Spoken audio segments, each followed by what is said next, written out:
The helicopter didn't malfunction. It was murdered. One moment, Commander Ethan Walker was watching the frozen peaks of Ravenfall Valley slide beneath the rotors. The next, the sky turned white. The shockwave hit before the sound did. A wall of pressure that threw men off their feet and swallowed everything in fire. 7 soldiers survived the wreckage. The enemy was already waiting. They knew the frequency. They knew the route. They knew the head count.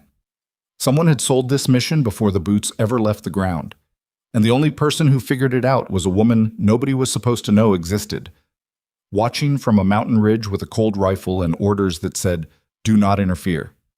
She interfered anyway. If this story hits you, follow the channel, drop a like, and comment the city you're watching from. I want to see how far this one travels. The briefing had lasted 11 minutes. Ethan remembered that detail specifically because 11 minutes felt insultingly short for an operation going this deep into denied territory. He'd stood in the back of the ops room at Forward Operating Base Kessler, arms crossed, watching Colonel Darren Strickland walk through the slide deck like he was presenting quarterly earnings instead of a combat extraction in the middle of the most isolated mountain valley in the Northern Theater. 3 hostages. American civilians. Contractors working for an infrastructure firm that had no business being this far into the valley in the first place. But that wasn't Ethan's problem to solve. The extraction point was a narrow clearing 3 kilometers inside Ravenfall Valley. Intel assessed light resistance, scattered patrol elements, no organized defense. 1 helicopter insertion, a ground movement of maybe 800 meters, grabbed the hostages from a holding position at the old logging camp and back out before anyone had time to react. Clean, fast, quiet. 15 minutes on the ground maximum, Strickland had said, tapping the map with a laser pointer. Weather window closes at 02:30. You'll be back drinking bad coffee before sunrise. Ethan had looked at the terrain overlay. The valley walls were steep, almost vertical in places. The clearing was a natural choke point. Anyone on the ridgelines owned everything below. He'd raised his hand. Sir, the insertion point. It's surrounded on 3 sides by high ground. Assessed as unoccupied. Assessed by whom? Strickland had held his gaze for exactly 1 beat too long. Signal intelligence. Good product. Recent. Ethan had nodded. He hadn't pushed. He should have pushed. That was the mistake he'd carry for the rest of his life. Didn't. The helicopter crossed the final ridgeline at 0:47 hours. Ethan sat near the door, watching the darkness below. 8 soldiers crammed into the cargo bay. His team, men he'd worked beside through 2 deployments and more bad situations than he liked to count. Sergeant Marcus Webb sat directly across from him, helmet tipped forward, running a thumb along the edge of his rifle's charging handle the way he always did when he was thinking too hard. Private Danny Kowalski, the youngest on the team, had his eyes closed. Whether he was sleeping or praying, Ethan never found out. The crew chief leaned over and touched Ethan's shoulder. 2 minutes. Ethan pulled his rifle tight, glanced back at his team, and gave the hand signal. Everyone went sharp. Below, the valley opened up. A black wound cut between 2 ridges, the clearing just barely visible in the green wash of night vision. The helicopter banked left, slowing for approach. That was when Ethan saw the first light. A single flash on the eastern ridge. Brief. Gone instantly. His stomach dropped before his brain caught up. That's a signal. He grabbed the crew chief's arm. Abort! The world came apart. The explosion wasn't one sound. It was a sequence. The tail rotor first, something precise punching through it, and then the airframe shuddering violently as the helicopter lost its authority over the air and stopped being a machine and started being debris. Ethan felt the cabin rotate. He saw Webb's mouth open, but couldn't hear the words over the roar. Then the ground came up hard and fast, and everything went sideways and dark for maybe 3 seconds. He came back to fire. The helicopter lay on its left side in the clearing, the nose crumpled, one rotor blade buried in the frozen earth. Fuel burned and aligned across the snow. The pilot was unconscious. The co-pilot was dead, neck at an angle that settled that question immediately. Sound off, Ethan shouted, already moving, dragging the pilot by the harness. Voices came back. 7, then 6 when Private Torres didn't answer, and Webb found him pinned under a section of airframe, his leg broken in 2 places, conscious and already trying not to make noise about it. 7 alive, 1 immobile, 2 crew members down. Ethan pulled Torres clear, pressed a tourniquet kit into Webb's hands, and took a knee behind the burning fuselage, scanning the tree line. The first shots came from the north, then the east, then, 5 seconds later, the south. 3 directions. Ethan processed that with a cold clarity that he'd spent years training toward and still hated when it arrived. They're leaving us 1 exit. Walker, Webb's voice cut through. They're hurting us. I know. He keyed his radio. Kessler, this is Viper 1. We are down. We are taking fire. Send QRF immediately. Static. Not interference static. Something deliberate. A wall of white noise on every frequency he tried. They were being jammed. The shots were getting closer and more organized, and now Ethan could see shapes moving along the northern tree line. Not sprinting, not panicking. Moving with spacing and patience, the way trained people moved when they already knew where their target was going. Canyon. Webb pointed southeast, the only gap in the fire, a narrow cut in the valley wall that led into a winding canyon passage. The exit, they were being left. Ethan looked at it and knew in his gut that it was a trap. He also knew that staying in the clearing with a burning helicopter and a man who couldn't walk was a slower version of the same outcome. Move. Carry Torres. Webb. Rear security. They went. Mont. The canyon swallowed them at 0103 hours. Within 90 seconds, Ethan understood exactly how thoroughly they were boxed. The walls rose 40 feet on either side, vertical granite streaked with ice. The passage narrowed at irregular intervals, natural choke points that would slow any movement to single file. Enemy fighters took up positions at the northern entrance within minutes, cutting off retreat. They moved deeper, trading space for time, and found a slight widening in the canyon about 300 meters in. A defensible position if you were generous with the definition of defensible. Natural rock formations on 2 sides, enough angle to cover the primary approach. Torres went behind cover. The medic, Corporal Rashida Okafor, worked on his leg with efficient hands and a face that showed nothing. Ethan counted ammunition. It wasn't a conversation he enjoyed. 40 minutes, Webb said quietly, appearing at his shoulder. Maybe an hour if we're careful. Before they push us. Before we run dry and they walk in. Ethan leaned against the canyon wall and looked up. The sky above was a thin strip of black between the ridge lines, a few stars visible where clouds hadn't closed in. Cold air pressed down. Temperature was dropping. He thought about the briefing. 11 minutes. Light resistance. The signal flash on the eastern ridge that had come exactly when the helicopter began its approach. They knew the approach vector. His mind worked through it methodically, the way he'd been taught to break down problems in the field when emotion wanted to take over. For the enemy to have known the approach vector, they needed the flight plan. For them to have the flight plan, they needed access to the ops room at Kessler. For the jamming to activate at the precise moment of approach, not before, not after, someone had coordinated the timing. This wasn't opportunistic. This wasn't the enemy stumbling into a lucky engagement. This was a schedule. He pulled Webb close. This wasn't an ambush. Webb looked at him, said nothing for a moment. An ambush implies they were waiting for someone. You're saying they were waiting for us. The frequencies jammed. They knew the frequency. Webb's jaw tightened. He turned and looked back at their team. 7 people in a canyon with an hour of ammunition, no communications, and an enemy that seemed to know every move before they made it. So what do we do with that? Right now, nothing. We survive the next hour and figure out the rest later. And if there is no later? Ethan didn't answer that. The first probe came at 0118. 4 fighters tested the northern end of their position, moving fast and low, trying to get angles on the rock formation. Webb and Specialist Huang dropped 2 of them in the first exchange. The other 2 pulled back, a calculated retreat. Ethan watched through his scope and caught something that tightened his chest. When the 2 survivors pulled back, they didn't run. They moved laterally along the canyon wall to a predetermined position. They already knew where they were going. Someone had surveyed this canyon. Someone had mapped the defensive positions before tonight. They're not trying to take us, Okafor said from behind him, voice low. She'd finished with Torres and moved up beside Ethan without announcement, the way quiet people did when they had something worth saying. Second group, north side. They're watching the wreckage. The helicopter wreckage. There's a smaller element there, 4 men, maybe 5. They're not engaging us. They're looking for something in the debris. Ethan turned to look at her. How do you know that? I watched them for the last 10 minutes while you were counting rounds.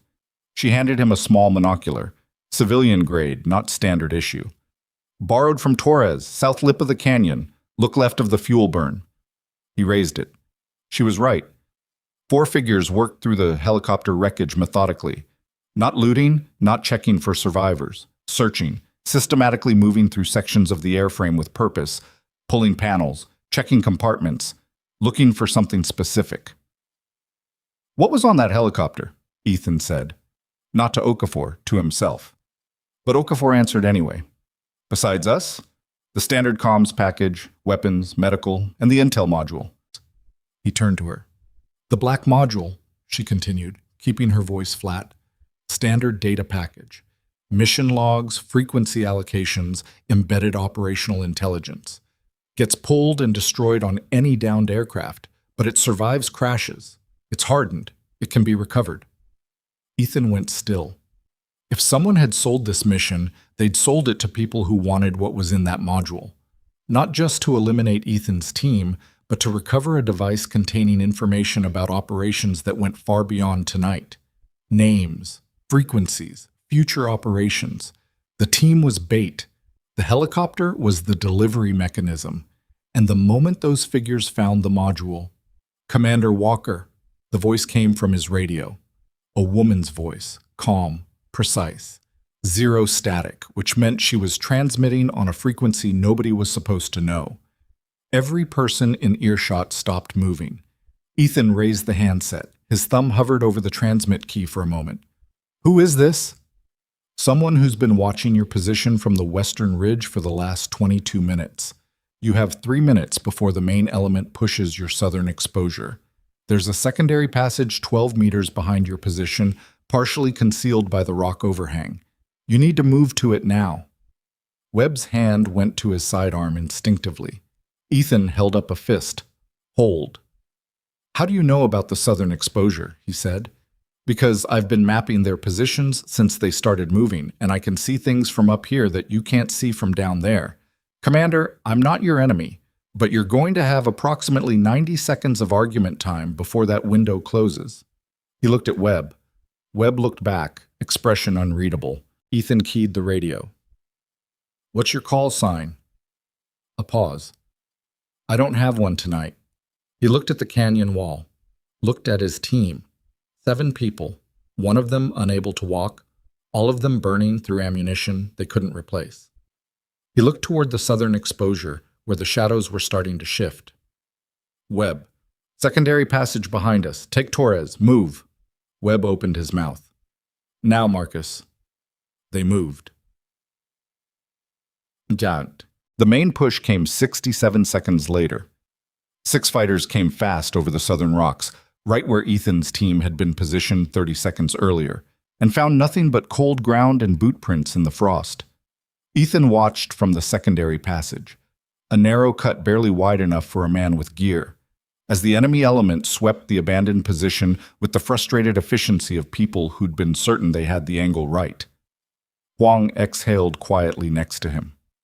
She was right. Keep moving, Ethan said.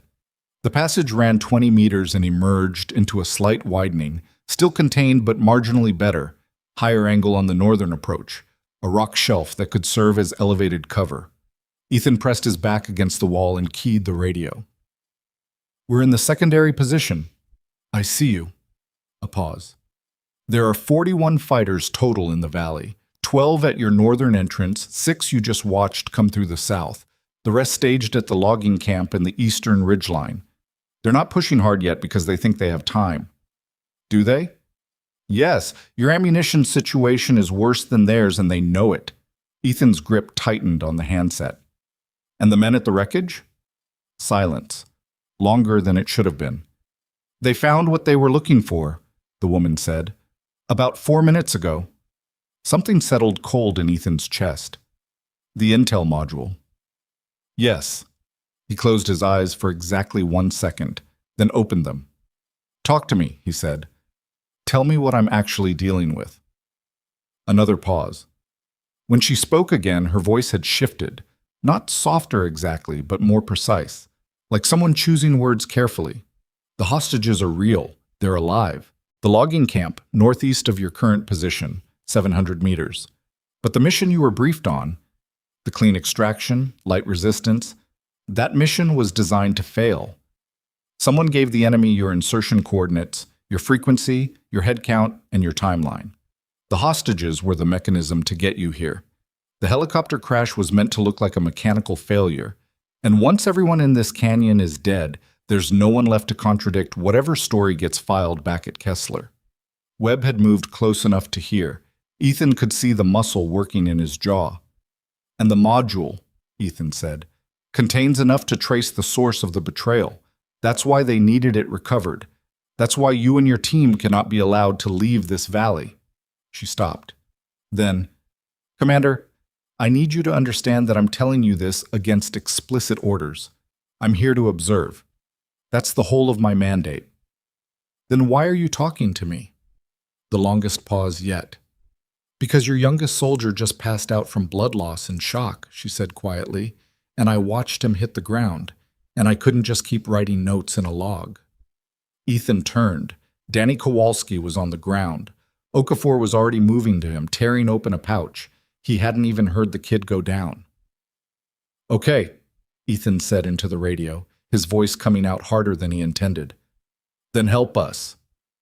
From somewhere up on the western ridge, hidden in the dark and the cold above the valley that had been built to swallow them whole, the woman he didn't know made a decision that would cost her everything. Copy that, she said, and then the first shot cracked across Ravenfall Valley like a door being kicked open. The shot didn't echo the way gunfire usually did in confined spaces. It arrived clean, a single flat crack that seemed to come from everywhere and nowhere at once. The way sound behaved in mountain terrain when the shooter knew exactly how to use the geography against anyone trying to locate them. Then silence for 2 full seconds. Then the radio crackled. Machine gun position, northern entrance, he's down. You have maybe 30 seconds before they reposition. Ethan was already moving. Webb, north, now. Push while they're confused. They pushed. The northern entrance was chaos for exactly the window she'd predicted. Enemy fighters scrambling to understand where the shot had come from, 2 men crouching over the fallen gunner, nobody watching the canyon interior. Webb went through the gap low and fast, Huang right behind him, and they cleared the immediate area in 8 seconds without firing a round. Then the radio again. Hold at the northern mouth, don't advance. There are 3 fighters behind the second boulder cluster, 10 meters left. Webb was already angled that direction. Hold, Ethan said into the radio. Webb froze, finger off the trigger, and 3 seconds later the second crack came from the ridge, and one of the 3 fighters dropped where he stood. The other 2 broke north along the valley wall, exactly into the angle Webb was already covering. 2 shots fired from the ridge. 3 fighters neutralized in under 90 seconds. Huang turned to look at Ethan with an expression that sat somewhere between impressed and deeply unsettled. Ethan understood it completely. He felt it too, that specific unease that came from watching someone do something at a level you couldn't fully account for. Not just accurate, controlled. Each shot placed for effect, not just contact. She wasn't reacting to the battle. She was managing it. The way a chess player manages a board, 3 moves ahead of everyone else in the valley. He didn't have time to think about what that meant. He signaled, and they moved. They consolidated at the northern canyon mouth by 0141 hours. Torres had been dragged and carried and half-walked through 300 meters of frozen canyon, and the effort showed on everyone who'd touched him. Webb's shoulder wet with blood from the man's leg wound reopening during the movement. Okafor's knuckles scraped raw from catching Torres when he went down on a patch of ice that nobody had seen in time. The canyon floor at this end was wider, with enough rock cover that Ethan felt marginally less like he was standing in a shooting gallery. He checked his team. Kowalski was sitting up, conscious, rifle across his knees. Color still wrong, but eyes tracking. Torres was flat on his back, jaw set, breathing through the pain with the concentrated focus of someone who'd made a decision about what they were and weren't going to show. Okafor was already working on the leg again, her movements economical in the way that came from doing this kind of work too many times in too many bad places. Garrett, Webb, Huang, operational, reduced but functional. 6 effectives, depending on your definition. Ethan did the arithmetic and didn't love the answer. He keyed the radio. Still there? Still here. The woman's voice came back immediately. No gap, no delay. She'd been listening. You have a window. The main element is pulling back toward the logging camp to reorganize. The commander on their side, the one in the dark jacket, north position, he's not happy about losing the gunner. They're going to regroup and come back with a more organized push. How long? 15 minutes, maybe 20. Depends on whether he's smart enough to hold them until he has a real plan or impatient enough to push piecemeal. A pause. He seems smart. Great. Ethan crouched behind a boulder and pulled out his map, a printed overlay that was already showing the wear of too many sweaty hands in too many tense moments. The logging camp was marked northeast, 700 meters. The fire road that the enemy had staged a vehicle on would be north of that, accessible only from the camp or from the valley's northern mouth. Talk me through the camp layout, everything you've observed. Main structure, large, looks like an old sorting facility. That's where the hostages are. One door on the south side, one on the east, 2 windows that I can see on the north face. Secondary structure, smaller, west side of camp. That's where the fighters sleep. Open staging area between them. 2 lights on poles on the perimeter, 1 at each corner I can see. How many guards on the hostages directly? 2 inside the main structure. I can tell from the movement. They go in and out on rotation, roughly every 40 minutes. Last rotation was 22 minutes ago. And the vehicle? Fire road, north edge of camp, truck. Engine's been running on and off. They've been warming it up periodically. Military pattern, but civilian marked. 2 men stationed with it. Ethan studied the map. The numbers weren't good. 8 confirmed fighters at the camp, 2 at the vehicle, the reorganizing force to their south that was going to push again inside 20 minutes. His team split between 2 objectives was dangerous. His team not split meant the vehicle and its cargo, the data module, potentially disappeared into the mountains while they were busy extracting hostages. He looked up at the ridge. Still nothing visible up there. No silhouette, no movement, no indication that anyone existed on that dark shelf of rock. She'd made herself so completely absent from the visible landscape that even knowing she was there, he couldn't find her. "Who are you?" he said into the radio. A beat of silence. "Does that matter right now?" "No, but I'm going to want an answer when this is over." "If this is over," she said, and something in the way she delivered it, not dramatic, just precise, a person who understood probability, made Ethan look at the radio for a moment before answering. "When?" he said. Another silence. Shorter this time. "When?" He turned back to his team and laid out what they had. Webb listened to the plan without expression, which was how Webb always listened to plans he had strong opinions about. When Ethan finished, the sergeant crouched down, picked up a small rock, turned it over in his fingers, and set it back down. "You want to split the team," Webb said. "I want to cover both objectives before one of them gets away." "So yes, you want to split the team."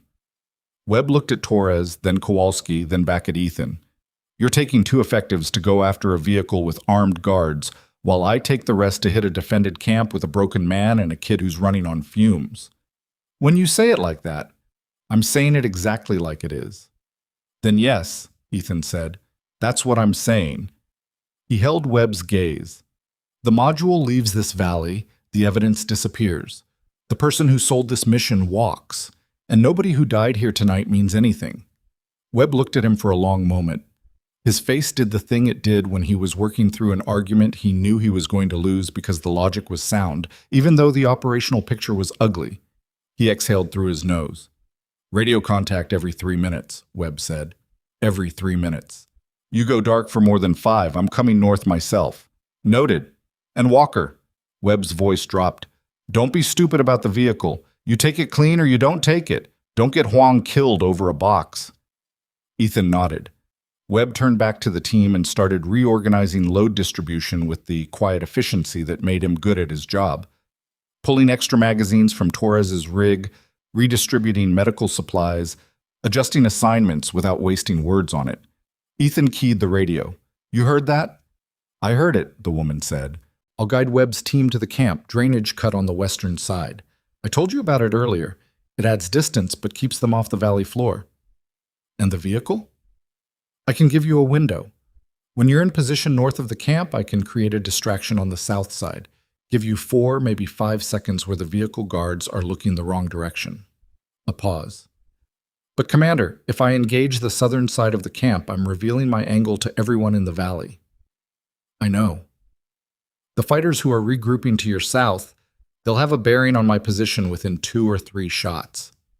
I know that too. He looked up at the ridge again, the same dark nothing he'd been looking at for the last 20 minutes. I'm not asking you to do anything. You've already gone further than your orders allow.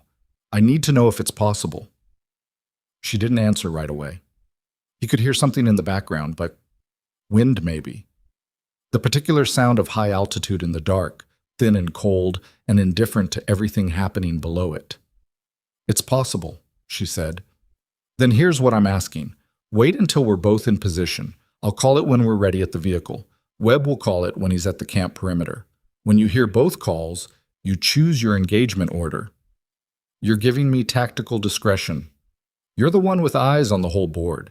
You've been watching this valley for 11 days. I've been here for less than 2 hours, and I'm down 7 people and a helicopter. He paused. Your judgment's better than mine tonight. A longer silence. Copy that, she said. Then, get your people moving. The window is closing. The drainage cut was miserable in the way that all field movement was miserable when time pressure met bad terrain and the darkness refused to cooperate. Ethan had moved through worse. There was a valley in a country he wouldn't name where he'd spent 6 hours crawling through agricultural drainage with water up to his chest in January. But this had its own particular character. The frozen brush grabbed at weapon slings and snagged on gear with mechanical persistence. Rocks that looked solid shifted when weighted. The cold had settled into everything at the 2-hour mark. The kind of cold that wasn't about temperature anymore, but about duration. The way it got into joints and made fine motor control something you had to consciously manage. He moved point. Huang followed 3 meters behind, maintaining interval without being told. Neither of them spoke.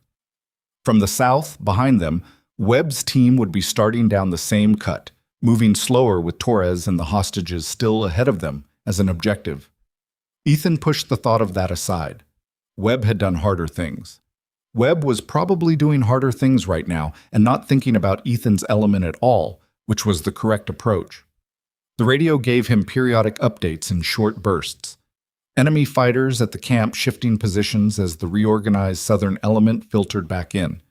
The commander in the dark jacket, she'd mentioned him twice now, and the specific detail of the jacket felt important, the way details felt important when they came from someone who'd been watching long enough to assign significance to small things. The truck engine cycling on again, the exhaust visible in the cold air. At the 40-meter mark from the fire road, Ethan went prone behind a low rise of frozen earth and looked north. The truck was there. Canvas-sided, military chassis under civilian paint, engine running. He could see the exhaust cloud in the dark air. One guard on the left side, maybe 2 meters from the cab. The second guard moved into view from behind the truck, circling, and Ethan tracked him for 30 seconds to understand the pattern. Simple, predictable, the kind of security posture that came from believing you were on the winning side of the night. He clicked the radio once, the prearranged signal for in position, and waited. 20 seconds later, Webb's voice came through, low and controlled. South side. Ready. Ethan pressed the transmit key once, twice. Acknowledged. Your move. For 3 seconds, nothing. Then the ridge came alive.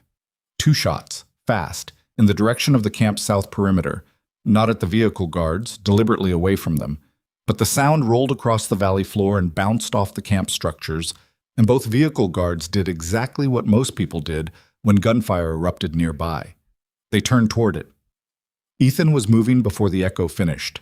30 meters at a low run, Huang flanking right without a word exchanged between them. The left guard heard him coming at 8 meters and started to turn, but the turn was wrong. He pivoted toward Huang, the more visible approach, and Ethan hit him from the left side with a full-body tackle that drove them both into the truck door hard enough to put a dent in the panel. The guard's breath came out in a grunt, and then Ethan had his weight on the man's chest, and the fight was brief and one-directional. Huang had the right guard down before Ethan finished with the left. The truck cab door opened from the inside, the driver grabbing for a sidearm on the passenger seat, and Ethan went through the door and caught the man's wrist before the weapon cleared. A short, ugly struggle in the cramped cab, all leverage and elbows and the particular desperation of someone who understood what losing this fight meant.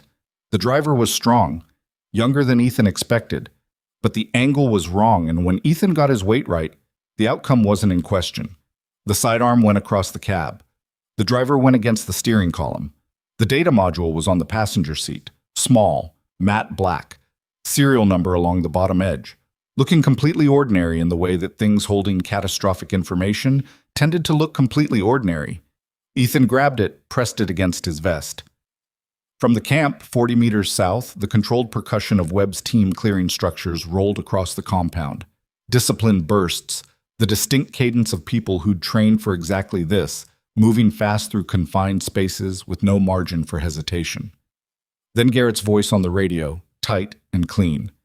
Hostages. We have the hostages. 3 mobile, 1 minor injury, moving to extract. Ethan exhaled. He zip-tied the driver's wrists to the steering column, climbed out of the cab, and stood in the cold air for exactly 2 seconds, just breathing. Module secure, he transmitted. Hostages confirmed. Moving to consolidate. The woman's voice came back immediately. I heard. The Southern Element, the reorganized group. They've stopped. They're trying to figure out what just happened. How long until they figure it out? 3 minutes, maybe 4. Then they'll push north hard. We'll be moving. Commander. A pause. The commander in the dark jacket. He's moving toward the ridge. Ethan went still. Toward your position? He has a team with him. 6 people. They got a bearing from my last shots. Her voice hadn't changed in tone or pace, which somehow made it worse. He's methodical. He'll sweep the ridgeline until he finds my last position. Then you need to move. I'm moving. A brief silence, and Ethan could picture it, breaking down a position in the dark, moving on a ridgeline with a weapon, and whatever she'd carried up there, knowing that 6 people were climbing toward where she'd been. But I want you to understand something, Commander. If I move quickly, I lose my angle on the valley floor. I can't cover your extraction. We'll manage the extraction. There are still fighters between you and the valley mouth. We'll manage it, he said again more firmly. She didn't respond to that. They loaded Torres into the truck bed by hand, which was exactly as graceful as it sounded. The 3 hostages from the camp climbed in after him. Ethan had time for exactly 1 good look at them in the dim light, and what he saw confirmed the thought he'd had in the camp. These 3 moved like people who had been through something like this before. Maybe not exactly this, but the category of thing. The oldest one caught Ethan looking and held his gaze with an evenness that asked no questions and offered no explanations. Not now. Later. Huang put the truck in gear and they moved north on the fire road. The radio carrier wave from Kessler broke through in fragments as the jamming weakened with distance. Viper 1, this is Kessler actual, say position. And Ethan talked them through. Module secure, hostages recovered, casualties requiring medical, extract requested at the valley mouth. Then, there is a friendly on the western ridge. Repeat. Friendly, western ridge, intelligence element, unknown designation. She needs extract. The pause from Kessler felt wrong. Not communication delay. Something else. Viper 1, we have no authorized personnel in Ravenfall Valley beyond your team. Ethan kept his eyes on the dark road ahead of them. No authorized personnel. He understood what that meant and what it didn't mean, and the gap between those 2 things was exactly the shape of the problem she'd been living inside for 11 days. watching from a position that officially didn't exist, under orders that officially weren't issued, for an operation that officially wasn't happening. If the QRF arrived and reports got filed tonight, she wouldn't be in them. She'd be as absent from the paperwork as she'd been from the valley floor, present in effect, invisible in record. And the people who'd put her there would decide what happened next. Ethan turned the module over in his hands. The serial number caught the weak ambient light from the dash. Somewhere in this device was the trace, the communication, the file access, the operational leak that pointed back to whoever at Kessler had handed this mission to the enemy before it launched. It wasn't just evidence of tonight. It was the thread that unraveled everything, which was why they'd sent 40-plus fighters to retrieve it, which was why they'd needed Ethan's entire team dead before anyone could ask the right questions. The valley mouth came into view ahead, a widening in the terrain, the ridgelines pulling back, the sky opening up above into something marginally less like a trap. Huang slowed the truck. Ethan keyed the radio one more time. "Are you clear?" "Static. Do you copy? Say your status." The road bumped beneath them. Webb, in the truck bed, had one hand on Torres and was scanning the tree line with the other. Kowalski sat against the cab, rifle up, doing the same. The radio produced nothing. Ethan held the handset in his lap and watched the valley mouth approaching through the cracked windshield, and he thought about a woman on a dark ridgeline with 6 people climbing toward her last position, doing the math on distance and time and the specific arithmetic of being alone in the mountains with enemies who now knew roughly where to look. She'd said she'd been watching this valley for 11 days. She'd broken her orders to save his team. She'd given away her position to secure his extraction. And now she wasn't answering. The truck rolled out of Ravenfall Valley into the wider terrain beyond. And somewhere in the darkness above them, the western ridge offered nothing but rock and silence and the distant, indifferent sound of wind moving across stone. He did not put the radio down. The QRF arrived 17 minutes later.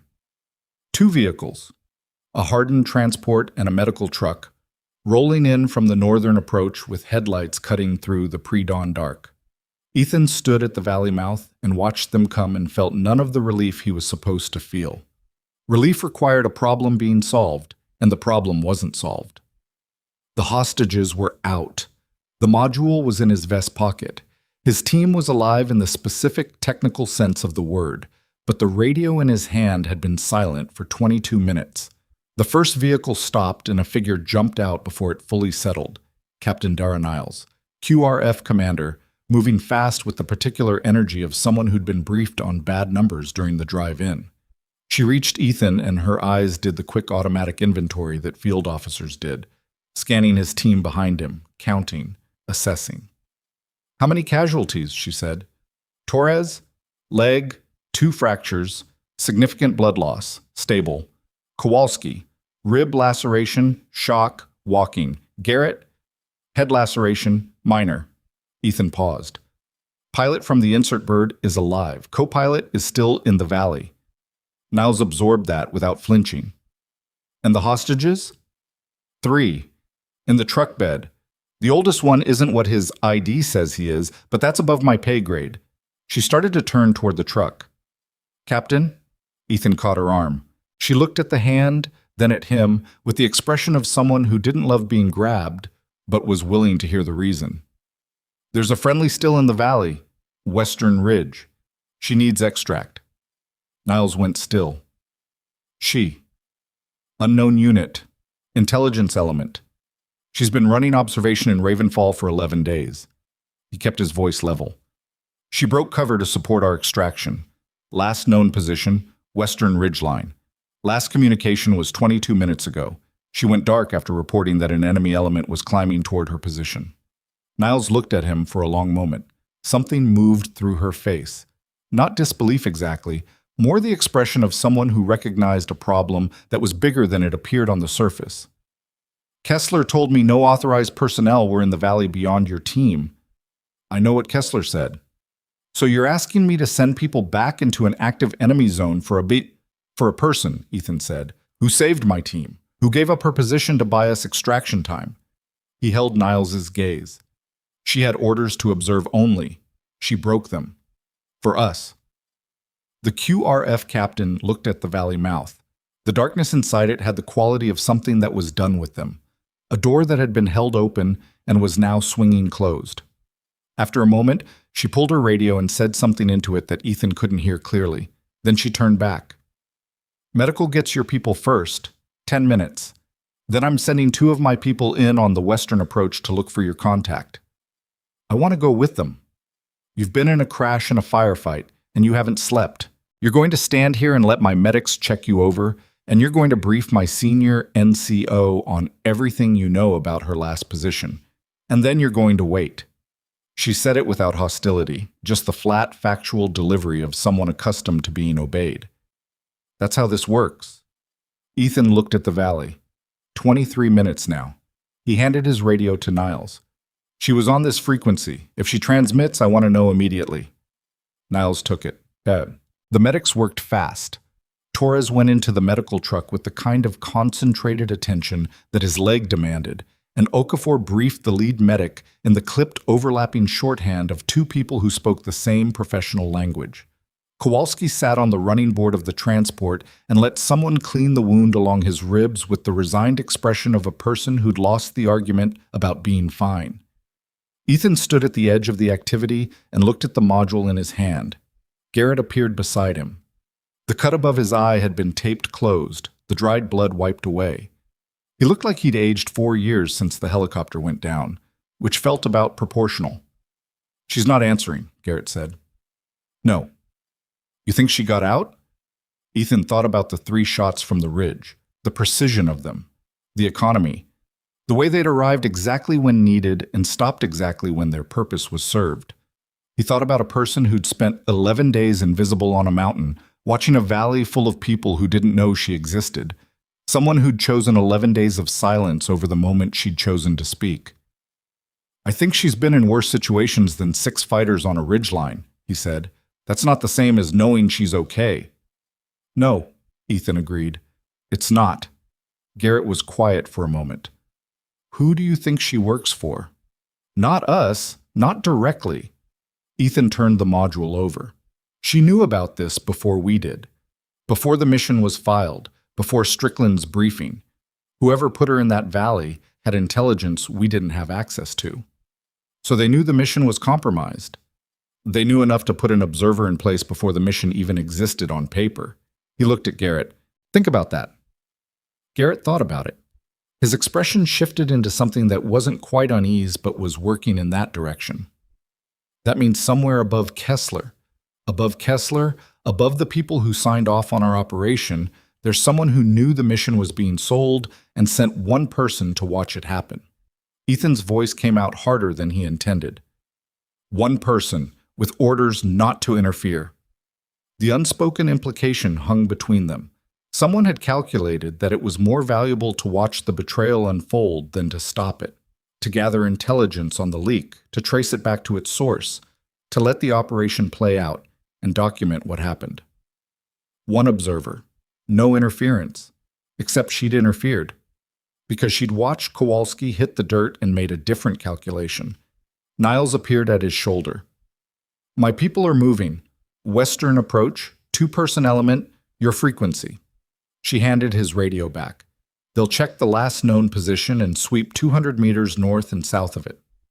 The enemy element that was climbing toward her? I know, my people are good. She looked at him with an evenness that wasn't unkind. Walker, I've read your file. You're not someone who falls apart. So don't start now. He nodded.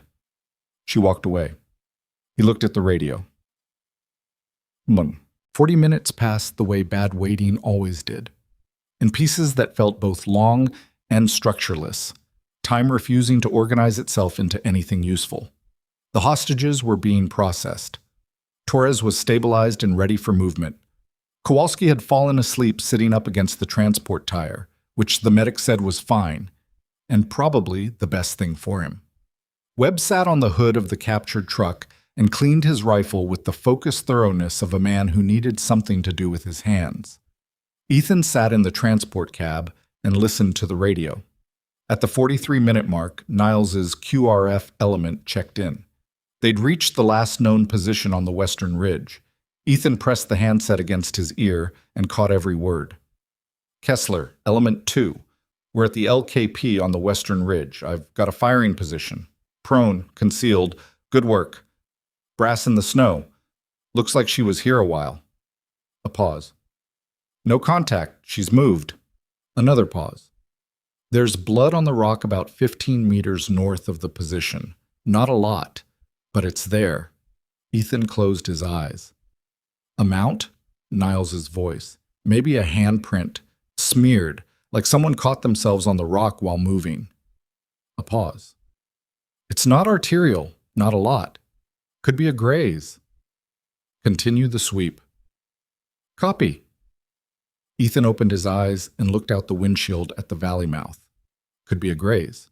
The specific brutal optimism of field medicine could be doing a lot of work in that sentence, holding back the worse alternatives by force of will and insufficient information. He got out of the transport. Webb watched him from the hood of the truck. What? Blood on the ridge, small amount. She moved. Webb set down his rifle. His face did a complicated thing. Moving on her own, or they didn't find her. She moved herself. Ethan looked north, which means she's still functional, somewhere. In a valley with 40 fighters who now have a general bearing on her. Minus the ones we accounted for tonight. He picked up the radio. She was on this frequency for a reason. She's got a comms plan. If she's mobile, she'll transmit when she has a window. And if she doesn't? He didn't answer that. The transmission came at 0347, not on his radio, on Niles's command frequency, which meant she'd shifted protocols, which meant she was running a backup communications plan that indicated the kind of training that didn't come from normal channels. Niles's head came up sharp from the vehicle where she was sitting, and she crossed to Ethan in 4 strides with the radio already extended. Her face had an expression he hadn't seen on her yet, something that wasn't quite surprise, but was the residue of it. Ethan took the handset. This is Walker. Static. Then, you're still there. Her voice. The same flat, controlled quality, but something underneath it now. A texture that hadn't been there before. Not pain exactly. Effort. The specific sound of someone managing something physical while trying to sound like they weren't. Still here, he said. We found your position. There was blood. Rock caught me on the way down the north face. It's managed. A pause that was probably 3 seconds and felt like 30. The element that was coming up the ridge, they lost me in the dark. I moved low and circled west. I'm below the ridgeline now, northern side. How far from the valley mouth? Maybe 400 meters. There's a creek bed, dry, running roughly north. I'm in it. He looked at Niles. She was already pulling her map. Can you move? Ethan said into the radio. Slowly. What does slowly mean right now?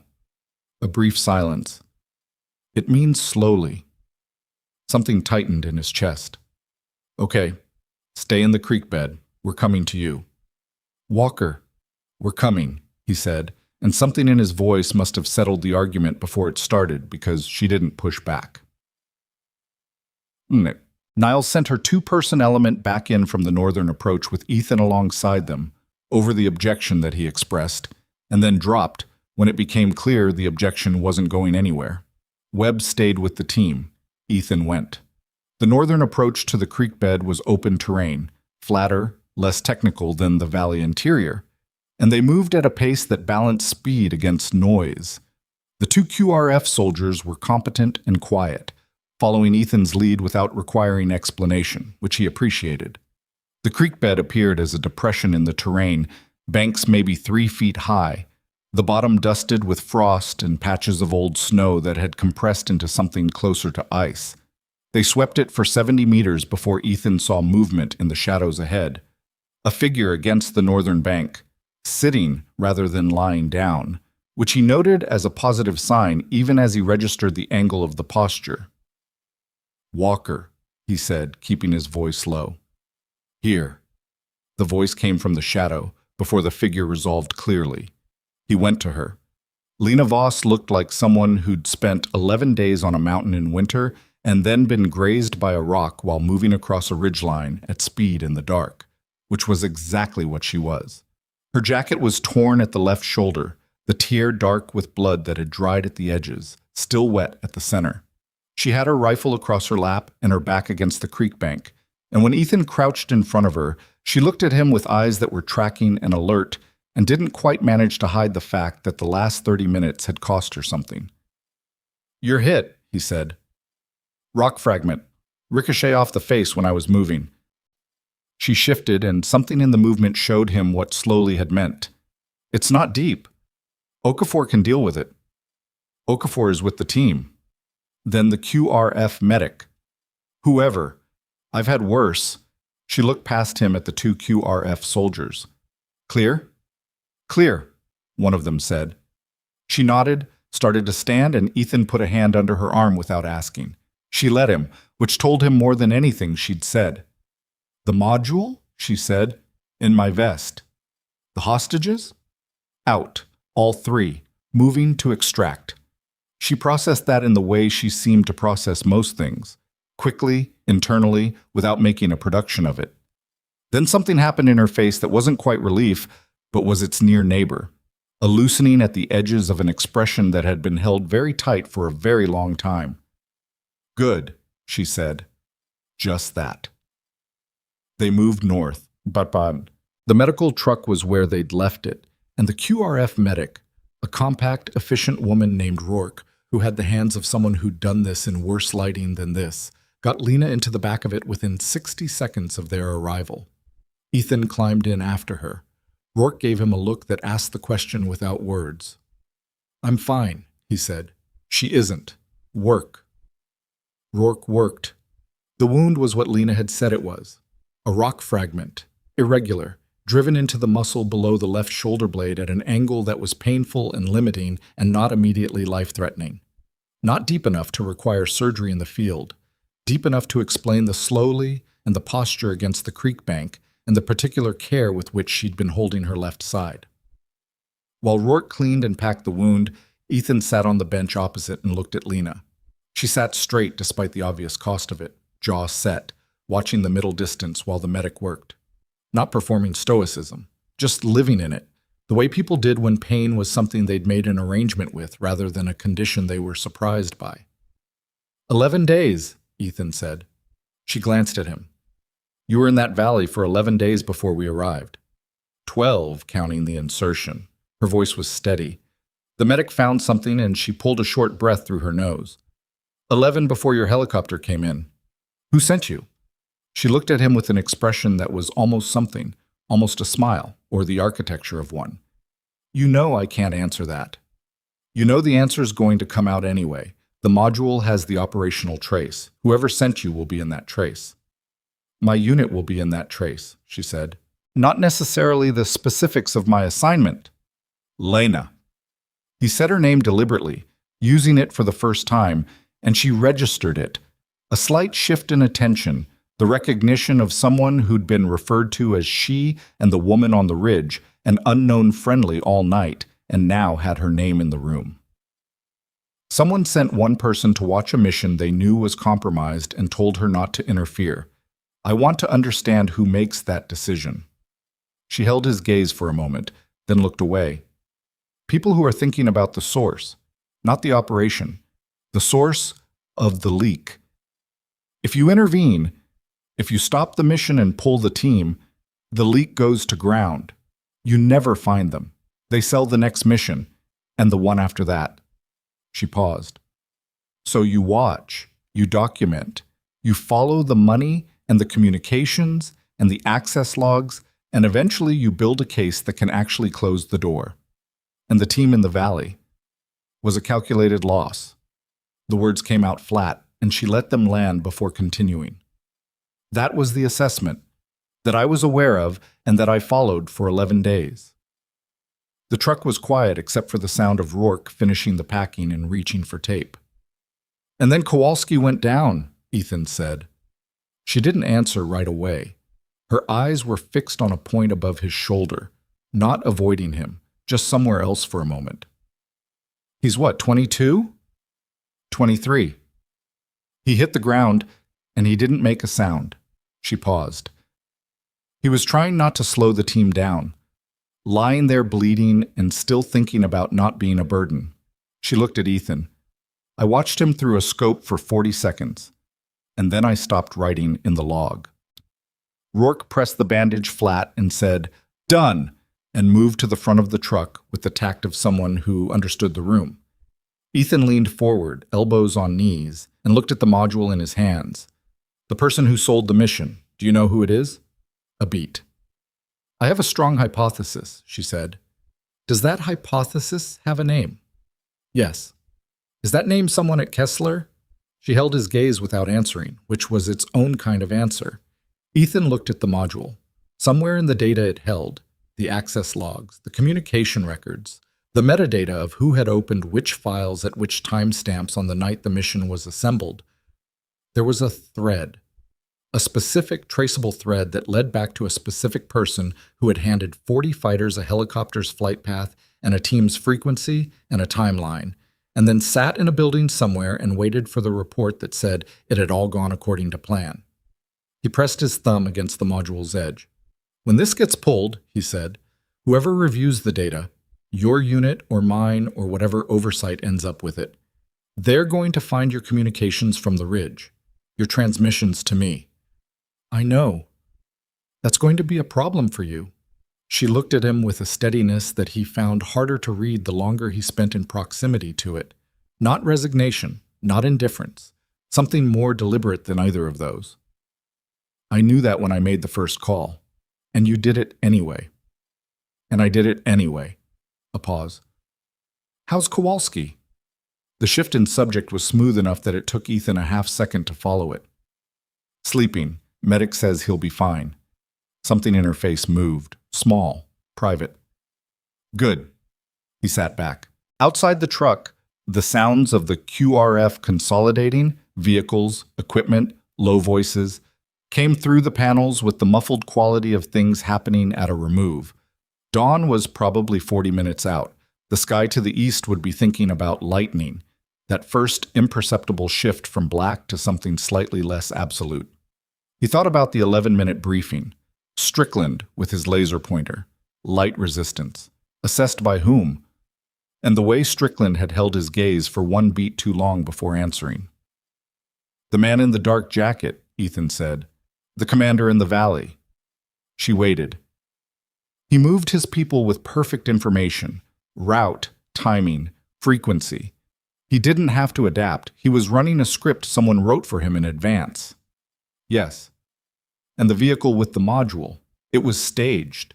Engine warming up periodically, like they knew they'd be loading it within a specific window. He looked at her. They had a timeline, not just a general sense of when we'd be in the valley. An actual timeline. She was quiet. That's not intelligence gathered from surveillance, Ethan said. That's someone with access to the operations order. The actual order. Yes, she said again. Who has access to an operations order at Kessler? She looked at him for a long moment. Outside, Webb's voice, calm, directing someone, came through the truck wall. Torres saying something, probably a complaint about the movement, which meant he was alert enough to complain, which was a good sign. The operations order for your mission, Lena said carefully, was accessed by 4 people at Kessler, the commanding officer, the S3, the intel officer, and the briefing officer. She paused. I've been building a communications intercept file for 9 days. Of those 4 people, 3 show clean pattern of life behavior. Normal communications, normal access logs, nothing that goes outside expected parameters. And the 4th? She looked at her hands, at the dried blood along the edge of her left palm from where she'd caught herself on the rock. At something else, maybe. Something internal and already decided. The 4th person made 3 calls on a personal device on the day the operations order was finalized, she said, to a number that routes through 2 commercial relays before it terminates at a number associated with regional criminal infrastructure that has known connections to the network operating in Ravenfall Valley. She looked up. 3 calls. The first was 4 minutes. The second was 11 seconds. The third was 22 minutes. 4 minutes to negotiate. 11 seconds to confirm. 22 minutes to deliver the details. That's one reading of it. What's another reading? She held his gaze. There isn't one. The truck was quiet for a moment. Strickland, Ethan said. She didn't confirm it. She didn't have to. She just looked at him with the steady, careful expression of someone who had spent 9 days building a case that they'd been ordered not to act on, and who was now sitting across from the person that case was designed to protect. Niles appeared at the truck's rear doors at 0419. She looked at Ethan, then at Lena, with a particular expression of someone assembling a picture from pieces she'd been given without context. "We're moving in 8 minutes," she said. "Medical transport going direct to the base hospital at Harlan. Command transport taking the rest." She paused. "Ma'am, I need your unit information for the manifest." Lena looked at her. "You won't find it on any standard roster." "I need something. Write down the number 7741-Delta. Your S2 will know what to do with it." Niles looked at the number she'd written, looked at Lena, and made a decision that Ethan recognized. The decision to accept a situation that was above your operational level and document it cleanly and let the levels above sort it out. She nodded and withdrew. Ethan stood up in the cramped truck bed, steadied himself against the sway, and looked down at Lena. "When we get back, they're going to debrief you separately from my team." "I know. Whatever they tell you about the module, about what was in it or what wasn't found or how the data analysis came back, don't accept it without independent verification." She looked at him with a slight shift in expression. "You think someone will try to suppress the comms intercept?" "I think the person whose communications are in that intercept has friends, has access, has reasons to make sure the right findings don't survive the review process." He held up the module. "I'm not handing this to anyone at Kessler." "Who are you handing it to?" "Someone above Kessler." "That's a shorter list than you think." "I know," he said, "but I have a name." He didn't tell her the name. She didn't ask for it. She just looked at him with an evaluating directness, checking something, arriving at something. "Walker," she said. "Yeah. You understand that if you go above Kessler with this, your career... My career was already at risk the moment someone sold my team to an enemy force in a mountain valley." He looked at the module. "And they missed. So now I have the evidence and they don't. That changes the math." She was quiet. Looked at her hands again. Back up. "The comms intercept file," she said. "My log from the ridge. 11 days of observation notes, signal intercepts, pattern of life documentation." She held his gaze. "I transmitted it to a secure archive before I broke cover. Redundant system. Off network. It exists independently of anything that can be touched at Kessler or above it." He looked at her. "I built the backup on day 3, she said, "when I understood what I was actually watching. Because you knew someone might try to bury it. Because I've been doing this long enough to know that the people who commission observations like mine aren't always the people who decide what happens to the findings." She paused. "The archive access code is in my kit, in a sealed envelope in the inner pocket of the pack I left at my primary position, which is now in enemy-held territory. There's a secondary copy," she said, "in my head. I can write it down when we're somewhere with a pen." He almost laughed. Not quite. The situation wasn't quite there, but the almost surprised him. "Okay," he said. "Okay," she said back. Outside, Niles called the 8-minute warning, and the sounds of a small convoy making ready filtered through the truck panels. Doors, equipment, engines catching in the cold pre-dawn air. Webb's voice again, giving Torres a hard time about something in a way that meant the sergeant had decided Torres was well enough to be teased, which was its own kind of medical assessment. Ethan sat back down. The module was in his vest. His rifle was against the truck wall. The radio on his belt was quiet. The night's frequencies finally abandoned to static. He looked at Lena. She was looking at the truck's ceiling, her left arm still and deliberate, managing the shoulder. Something in her face in the unguarded moment before she registered him watching. Something that was simply tired. Deeply, specifically tired, in the way that had nothing to do with sleep and everything to do with 11 days alone on a mountain, running a calculation about what mattered and what didn't, watching people die in a valley below and writing it in a log and holding the line, until she didn't hold it anymore. He thought about what she'd said. I watched him for 40 seconds, and then I stopped writing in the log. 40 seconds. That was the margin. The distance between the mission and the people. Between the intelligence value of an uninterrupted observation and a 23-year-old kid lying in the dirt trying not to be a burden. 40 seconds and she'd made a different choice. The truck engine turned over. They started moving. Through the small rear window, the valley mouth shrank behind them. The black cut in the terrain that had been Ravenfall for the last 4 hours. The ridgelines above it, invisible in the dark but present, the way the ridgelines were always present even when you couldn't see them. Somewhere up there, her primary position sat empty. Brass in the snow. A handprint of blood on the rock. The evidence of 11 days compressed into the physical traces that things left when they moved on. Ethan kept his eyes on the valley until the transport's turn took it out of frame. Then he faced forward, and the road north opened up ahead of them, and he held the module against his chest and thought about a name. The name above Kessler that he was going to need to reach before the wrong people understood what he was carrying. He had the evidence. He had 11 days of documentation from a woman who'd built a redundant archive on day 3 because she'd already seen how this kind of thing went. And he had maybe 6 hours before the debrief started and the narrative started being assembled by people with reasons to assemble them a certain way. 6 hours. He looked at Lena. She'd closed her eyes, not sleeping, he didn't think, just resting them in the pragmatic way of people who understood that rest was a resource and resources shouldn't be wasted. He'd ask her about the archive code when they stopped. Right now, he let her have the quiet. Outside, the first gray edge of dawn was beginning to define the eastern horizon. Not light yet, just the suggestion of it, the sky deciding to change its mind about the dark. It was enough. They reached Harlan Base at 0531. The sky was fully committed to dawn by then, gray and flat, the kind of light that made everything look like it was still deciding whether to exist. The convoy rolled through the main gate, and the base came alive around them in the specific way that bases did when something had gone wrong overnight, and the information was still catching up to the people who needed it. Ethan watched faces at the gate checkpoint, the guard's expression when he clocked the medical truck, the way the second guard reached for his radio before the first vehicle had fully cleared the barrier. Word was already moving. Torres went straight to the surgical facility.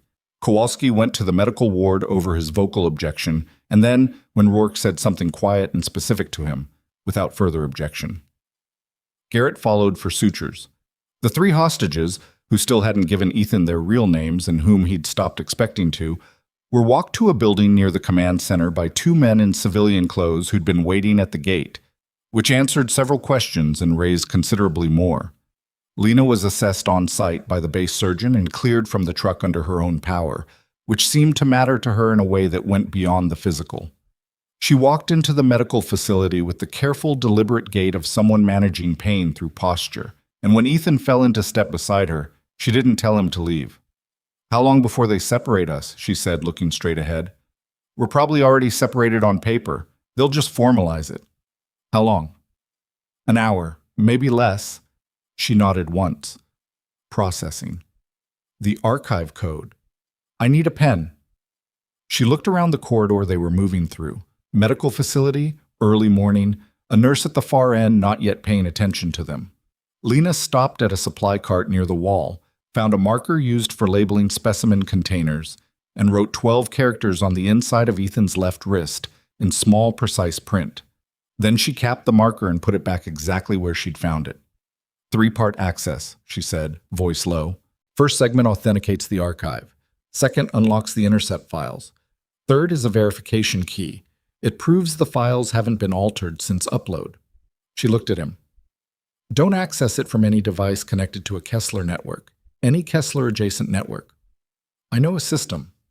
Make sure you know the person running it. I do.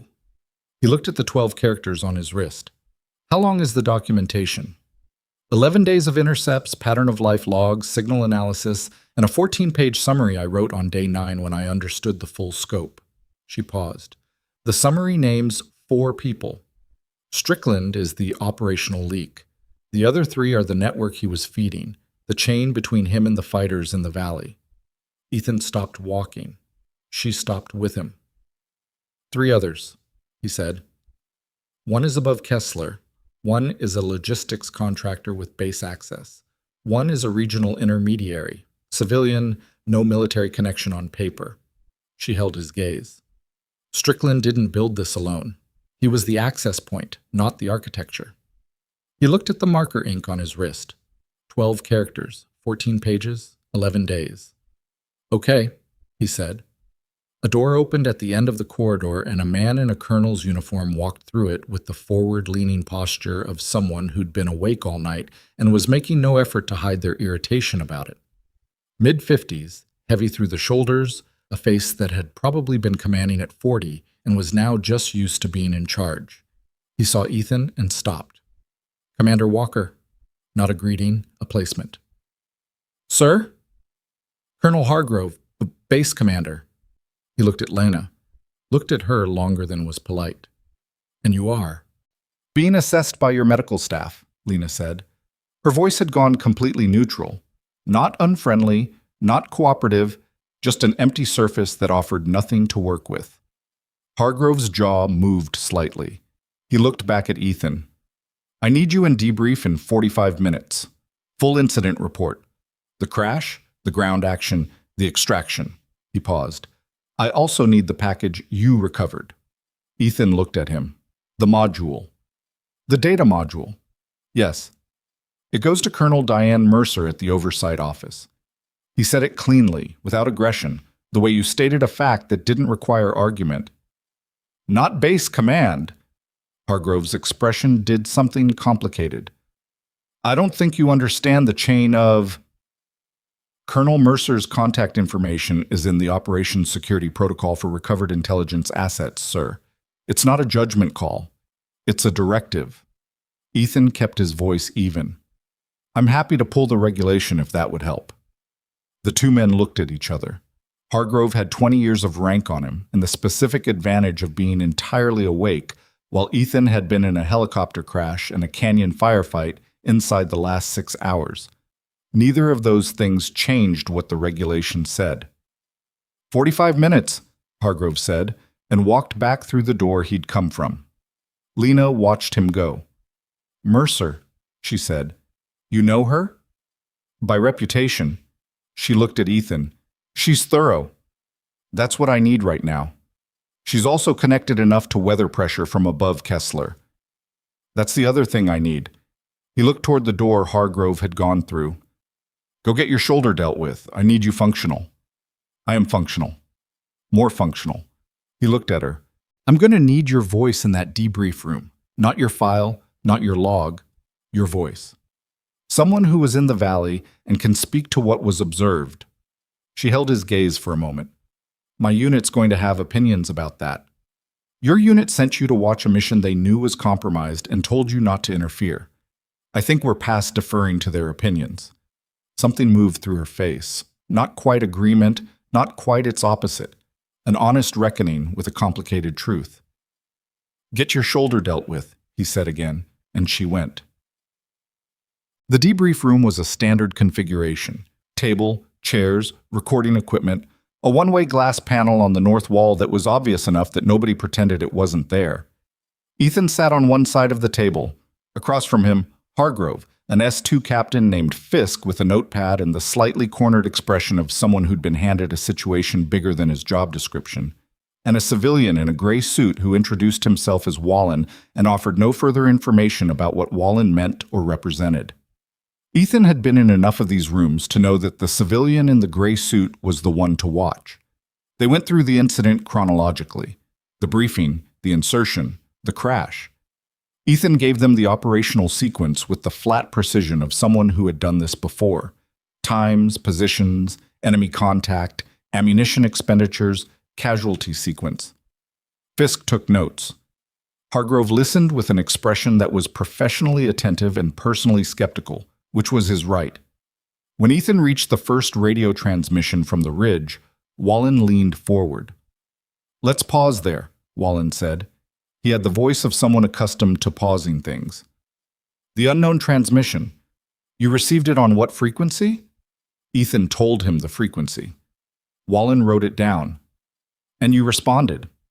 "I responded, despite not knowing the source. The source told me there were enemy fighters behind a rock formation 10 meters to my left. She was right. That established her credibility." "Her," Wallen said. "The speaker was female, yes." Wallen looked at his notepad. "And over the course of the engagement, this unknown contact guided your team's movement, engaged enemy personnel directly, and provided intelligence about enemy composition and intent." "Correct.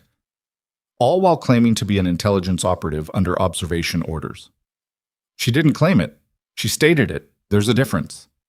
Wallen looked up from the notepad with an expression that was almost, not quite, but almost, amused. "Commander Walker, are you aware that any intelligence unit with authorized personnel in Ravenfall Valley would have been flagged through this command before your mission was filed?" "Yes." "And no such flag was filed?" "Yes." "So either she was unauthorized, or the mission was compromised at a level that made filing that flag a security risk," Ethan said. "If someone in this command was feeding operational data to the enemy, attaching an intelligence observer to the target area through normal channels would have told the enemy there was an observer, which would have defeated the purpose." Fisk stopped writing. Even Hargrove's professional expression shifted slightly. Wallen looked at him for a long moment. "That's a significant allegation," Wallen said. "It's an explanation for the operational security decision. The allegation is in the module." Ethan looked at Hargrove. "Which goes to Colonel Mercer, as I stated." Hargrove's hands were flat on the table. "The module is a recovered intelligence asset from an active operation falling under this command's. The module contains communications data that may implicate personnel within this command." Ethan kept his voice level. "That's not an accusation. That's an operational fact that determines the chain of custody under Regulation 14 Delta of the Intel Asset Handling Protocol. The asset goes to independent oversight. That's not negotiable, and it's not my opinion. It's the regulation that exists precisely for situations where command integrity may be compromised." The room went quiet. Hargrove looked at Wallen. Wallen looked at the notepad. The look between them lasted about 2 seconds and told Ethan more than an hour of conversation would have. They already knew about Strickland. Not necessarily the full scope, not the 3 additional names, not the chain, but they knew something. The way they'd looked at each other had the specific quality of people who were managing information rather than receiving it. Which meant the question wasn't whether they knew. The question was what they'd planned to do about it before Ethan walked into this room with the module and 11 days of archived documentation. "We'll take a short break," Wallen said. They left the room. Ethan sat alone at the table and looked at the one-way glass and thought about the 12 characters on his wrist. Webb was in the corridor outside the debrief room. He'd been there since Ethan went in, sitting against the wall on the floor, back straight, rifle gone, but the posture of a man who was still carrying it. He looked up when Ethan came out. "How'd it go?" Webb said. "They left to make phone calls." "That good or that bad?" "Depends on who they're calling." Ethan crouched down to Webb's level, voice low. "I need you to do something for me." "Probably." "There's a laptop in the secure room at the comms facility, the offline unit that Sergeant Dillard uses for signal analysis. I need 30 minutes on it, off network." Webb looked at him. "Dillard's going to want to know why." "Tell him I need to verify archive data. He'll understand." "And if he asks which archive?" "He won't." Ethan looked at his wrist. "He's known me for 6 years. He won't ask." Webb got to his feet with the unhurried movement of someone who'd decided to do a thing and saw no point in dramatizing it. "Torres is out of surgery. They're saying 6 weeks. He'll make 5. "That's what I told them." Webb straightened his jacket. "Kowalski's asking about the woman from the ridge. Tell him she's fine." "Is she?" Ethan looked at the door to the debrief room. Through the one-way glass, if anyone was still in there, they were watching him have this conversation in the corridor. He found he didn't particularly care. She will be, he said. Dillard was a thin, methodical man who'd been running signal analysis at Harlan for 3 years and had the specific social style of someone who'd optimized their life around not being interrupted. He looked at Ethan, looked at Webb, looked at the 12 characters Ethan showed him on his wrist, and pulled a chair up to the offline unit without saying anything beyond 20 minutes. Then I need it back. 20 minutes was enough. The archive opened on the third authentication attempt. Ethan's hands were steadier than he expected, and the file structure that loaded was clean and organized in the way that methodical people organize things when they'd built something they intended to survive scrutiny. 11 folders, 1 per day. A summary document at the root level. Signal intercept logs filed by timestamp. He opened the summary first. 14 pages. Dense. The kind of writing that had no patience for anything except the thing it was trying to say. No preamble, no hedging, just the sequence of what she'd observed and what it meant and what the evidence said. She'd been in the valley on day 1 because a signal intercept at her unit's level, above Kessler, she didn't specify how far above, had flagged anomalous communications from within Kessler's command structure. Anomalous meaning encrypted traffic on a civilian relay, routed outside normal channels, time-stamped against a period when a classified operations order was being assembled. The source of the anomalous traffic was identified on day 3, a device registered to Colonel Darren Strickland, operations officer, FOB Kessler. She'd spent the following 8 days documenting the communications pattern, correlating it with movement in the valley below. Supply deliveries, fighter positioning, the arrival and staging of the truck on the fire road. Each event in the valley corresponded to a communication from Strickland's device within a window of 2 to 4 hours. Not coincidence. Schedule. The 3 additional names were in the last 3 pages. The logistics contractor, a man named Borel with base-level access, who had pulled supply manifests for Kessler operations going back 14 months. The regional intermediary, a civilian named Saad, who moved between 2 border towns and had no fingerprints in any military database, but showed up in the financial records attached to 3 previous operations that had gone wrong in similar ways. And above Kessler, she'd written the name carefully, with a note that the evidence chain for this individual was inferential rather than direct, built from communication patterns and the specific shape of who had access to what and when. The name was Brigadier General Alan Proft. Ethan sat with that for a moment. Proft wasn't Harlan.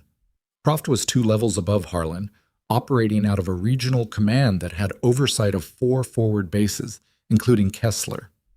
Ethan had briefed him twice in 2 years. Standard stuff, nothing that mattered in retrospect. A man with a firm handshake and the particular confidence of someone who'd never had a reason to doubt himself. If Proft was in the chain, this wasn't about one compromised officer at a forward base. This was about a network that had been operating for 14 months, feeding operational intelligence to a regional enemy force, costing lives in ways that would never be attributed correctly because the missions would be written up as bad luck, bad intel, unpredictable terrain. He looked at the screen for another 30 seconds. Then he pulled out his phone, photographed each page of the summary document, encrypted the image file with a key he'd been given 3 years ago by a person he'd never expected to need to contact, and sent it to a number that wasn't in his contacts under any name. He closed the archive. "Done," he said to Dillard. Dillard reclaimed the machine without comment. Colonel Diane Mercer arrived at Harlan at 11:40. She came in a single vehicle with 2 aides and no advance notice beyond a phone call to the base commander's office 90 minutes prior. Ethan knew she'd arrived because Hargrove's adjutant appeared at the door of the room where Ethan had been waiting, a small conference room off the main corridor given to him without explanation at 0800 and not reclaimed since, and said that Colonel Mercer was requesting Commander Walker's presence, not requesting his presence in the debrief room. In a different room entirely. Mercer was 50, compact, with close-cropped gray hair and reading glasses pushed up on her forehead like she'd forgotten they were there. She was sitting at the head of a table when Ethan came in, a tablet in front of her and a coffee cup that looked like it had been refilled recently. She looked up when he entered, and her expression had the quality of someone who had already read a significant amount of material before this conversation started. "Sit down, Commander," she said. He sat. The module is with my technical team, she said. They've been working it since I landed. The communications metadata is intact. She looked at him steadily. You were right not to turn it over to base command. I know. That could have gone very badly for you if I'd turned out to be someone else. I know that too. She looked at him for a moment, assessing something, running her own calculation. Tell me about the observer. He told her. All of it. The first transmission, the sequence of the valley, Lena's account of 11 days, the archive. He didn't mention Prof by name. He gave her the shape of what the summary said and let her ask the question. She asked it. The summary document identifies a chain of 4 individuals, he said. Strickland at Kessler, a logistics contractor named Borrell, a civilian intermediary, and a 4th individual at regional command level. He paused. The 4th is inferential. Her words. But she names him. Yes. Mercer looked at her tablet. Something moved through her face, the expression of someone who'd suspected a room was larger than it appeared and had just found the far wall. Where is she now? Medical facility, room 7. They dealt with her shoulder at about 0700. Has she been formally debriefed? Hargrove's people tried at 0900. She gave them her unit identifier and declined to answer further questions pending contact with her chain of command. Ethan paused. Her chain of command hasn't responded yet. They won't. Mercer set the tablet down. Her unit operates under a blackout protocol when an operative's cover is compromised. They don't respond through standard channels. She looked at him. How much do you know about what she actually is? Enough. Tell me what enough looks like. Ethan thought about the shooting on the ridge, the frequency management, the 11 days, the archive built on day 3, the backup system, and the summary document finished on day 9. The way she'd built a redundant evidence chain before she'd broken a single order. Not impulsive, not reactive, but prepared. She was trained for long-duration covert observation in contested environments, he said. Signals intelligence background based on her frequency management. Extended solo operations. Not just trained for it, experienced in it. He paused. And she shoots at a level that I haven't seen outside of very specific programs. Mercer watched him say all of this without visible reaction. The shooting on the ridge, Ethan continued, those weren't suppression shots. They weren't aimed at center mass targets for maximum effective range to buy time. They were precise, sequenced, and placed for specific tactical effect. In the dark. Moving by the end. He looked at Mercer. That's not a skill you develop in a standard program. That's someone who has been doing exactly that. Long-range precision fire in low-visibility, high-stress conditions for a very long time. Mercer picked up her coffee, set it down without drinking. Her file is not something I'm going to discuss with you. I'm not asking you to. You're building a picture. I'm explaining why I trust her documentation. A beat of silence. The archive, Mercer said. Has it been accessed beyond what you pulled this morning? Not by me. I don't know what her unit may have pulled independently. We'll verify the integrity markers. She made a note. The 4 names in the summary, I'm going to need the documentation chain for each one to be solid enough to survive a legal challenge from people with very good lawyers and a strong institutional interest in the findings going away. She looked at him. The inferential case for the 4th individual is going to be the problem. I know. Inferential means arguable, and arguable means he walks, Ethan said, unless there's something more than the communication pattern. Is there something more? He thought about Lena on day 3, building a backup system because she already understood what she was watching. Thought about the specificity of the summary document, the timestamps, the correlation methodology, the financial record cross-references that appeared in the last pages. She hadn't just documented what she saw. She'd anticipated the counter-argument and built around it. I think there might be, he said, but you need to ask her that question, not me. Mercer interviewed Lena at 1300. Ethan wasn't in the room. He sat in the corridor outside and waited, which was the correct thing to do and which he found extremely difficult. Webb appeared at the far end of the corridor at some point, made eye contact, and then sat against the wall 30 meters away, present without intruding, which was a skill of its own. At 14:10, Hargrove walked past the corridor. He didn't look at Ethan. He was moving with the rapid, compact energy of someone who'd been summoned somewhere and didn't like the reason. His adjutant was 3 steps behind him, speaking into a phone. At 14:35, Wallen appeared. He stopped when he saw Ethan, looked at him with an expression that had changed since the debrief room this morning. The management quality was gone, replaced by something that was working through implications. "Walker," he said. "Wallen." "The debrief this morning." He stopped, started again. "You knew. When you walked in this morning, you already knew the full scope." "I knew enough of it." "And you were never going to hand the module to Hargrove?" "No." Wallen looked at the door to the room where Mercer and Lena were meeting.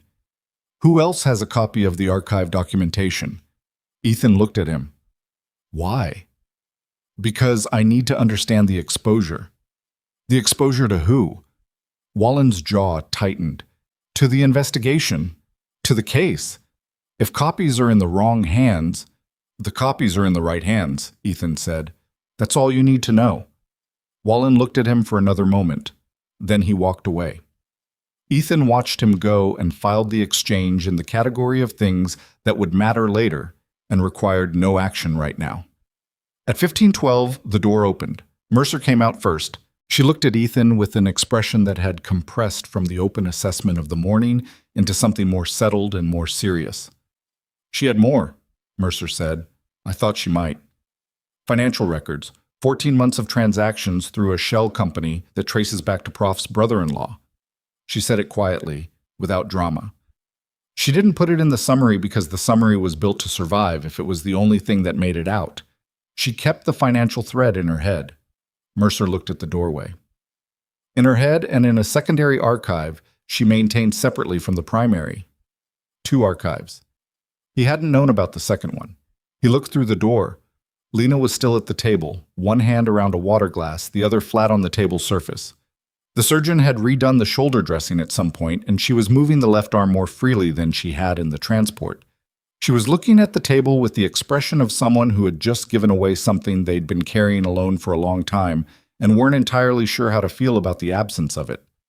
She looked up and saw him in the doorway. He didn't say anything. She didn't either, but something passed between them in the silence that had the quality of a thing acknowledged and set down. "The investigation will take time," Mercer said from beside him. "Strickland will be taken into custody within the next 2 hours. That's straightforward. The module gives us everything we need. Burrell and the intermediary will take longer." "Prof..." She paused. "Prof will take longer still. People at that level have resources. But it goes forward. It goes forward." She said it with the flat certainty of someone who had been in this work long enough to know the difference between a case that would hold and one that wouldn't. "This one holds." Ethan nodded. "There's going to be a question about your report," Mercer continued. "The after action. Base Command is going to want a version of tonight that doesn't create institutional problems." "I know." "And you're going to write the accurate version." "Yes." "That will create problems for you. It'll create problems for the people who deserve problems." He looked at her. "That's different." Mercer studied him for a moment. Then she did something he hadn't seen her do yet. She smiled briefly with the particular quality of someone who'd spent decades in situations exactly like this one and had made a similar decision each time and carried the cost of it without complaint. "The observer's status," she said. "Her unit will want her back." "I know. When they make contact, and they will, probably within 48 hours once the blackout protocol lifts, her operational status becomes their decision. Not mine, not yours." "I understand that." "You should know that her breaking cover, regardless of the outcome, will require a formal review within her unit. There are consequences to that kind of decision, even when the decision was the right one." Ethan looked through the doorway at Lena. She'd picked up the water glass, was looking at the window on the far wall, light coming through it now, the afternoon having arrived while they were all inside being careful about evidence and chains of custody and the architecture of accountability. "She knew that when she made the first call," he said. "Yes," Mercer said. "She did." He stood in the doorway for another moment. Webb was still at the end of the corridor, still against the wall, with the patient stillness of a man who'd decided he was going to be where Ethan could see him until further notice. Strickland was going to be in custody before dinner. The module was with people who knew what to do with it. The archive, both archives, existed in forms that couldn't be touched by the people who needed them to disappear. And in a room 200 meters away, Kowalski was probably awake and probably arguing with someone about when he could leave. None of it was clean. The co-pilot was still in the valley. Torres had 6 weeks of recovery ahead and probably more. The case against Proft would take months and might still find ways to stall and dilute and redirect blame along paths of least institutional resistance. The people above Proft, if there were people above Proft, might never surface at all. It wasn't finished. It wasn't close to finished. But it was started. And it was started correctly. And that was the only version of this moment that Ethan had any control over. He stepped into the room. Lena looked up. "Mercer's going to need you for a few more hours," he said. "I know. After that, your unit makes contact and you go through whatever process they run." She looked at him steadily. "You talked to Mercer about that." "She briefed me." And it is what it is." He pulled out the chair across from her and sat down. "I'm going to write a report tonight, an accurate one. It's going to include everything: the crash, the valley, the module, the archive." He paused. "And a full account of the actions of an intelligence operative who was present in the area of operations and whose intervention was directly responsible for the survival of 7 soldiers and the recovery of 3 hostages." She looked at him for a long moment. "My name can't be in that report," she said. "I know. She'll be identified as an unknown intelligence operative, unit designation 7741 Delta, whose identity is classified at a level above this command." He held her gaze. "But the actions will be in the report, accurately described, on the record." She was quiet. The afternoon light through the window caught the edge of the water glass and scattered across the table between them. "That's not nothing," she said finally, quietly. "No," he said. "It's not."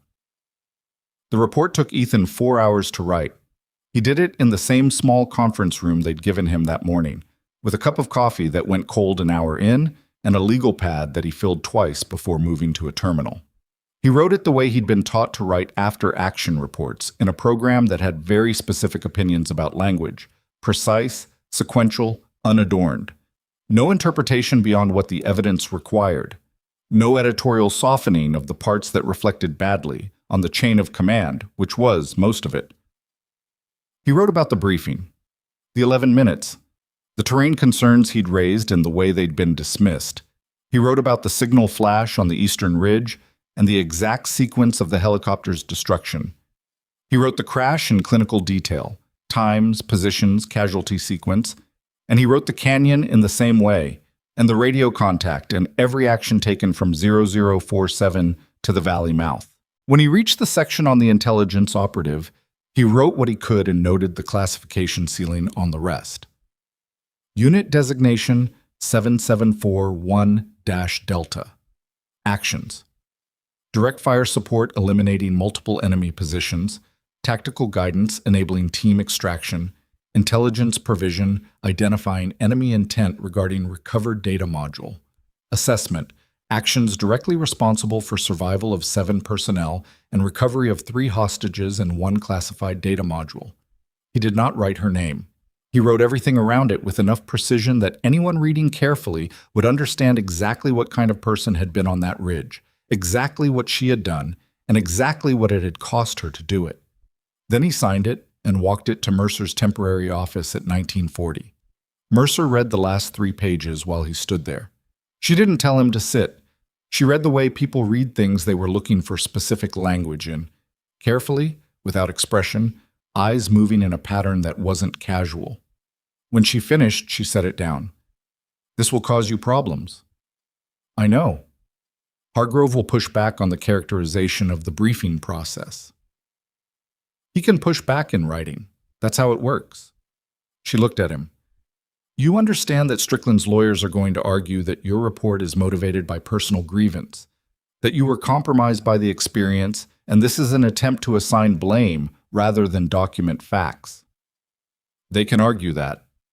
It will be argued loudly by people with resources. The module doesn't care what they argue, Ethan said. The archive doesn't care. The financial records don't care. I didn't build the case. She did. I'm just the person documenting that it exists. Mercer looked at the report for another moment. Then she put it into the folder she was building and closed it. Strickland was taken into custody at 1700. He asked for a lawyer before the arresting officer finished the sentence. She paused. Borrell was picked up at 1815 at his quarters. He didn't ask for anything. He sat down on his bunk and put his hands on his knees and didn't say a word. And Prof? Prof is aware that an investigation has been opened. He's been advised not to travel. She said it with the specific flatness of someone describing a process they'd seen before, the early stages of something that would be long and contested and would eventually arrive somewhere, but not quickly. His lawyers made contact with my office at 1840. Fast. He had them on standby. She held Ethan's gaze. This part is going to take time. You understand that. Months at minimum, possibly longer. I understand. Your cooperation will be required through the full process. Testimony, clarification, potentially multiple formal reviews. She paused. Your career will be in a complicated place during that period. He'd thought about this during the 4 hours of writing. Thought about it the same way he'd thought about everything else in the last 24 hours. Not by making peace with it, but by making a decision and then not revisiting the decision every 5 minutes. The revisiting was what wore people down. The decision itself was usually simpler than the doubt that came after it. My career was already in a complicated place, he said. The moment I walked into an 11-minute briefing for an operation that was designed to kill my team. Mercer looked at him.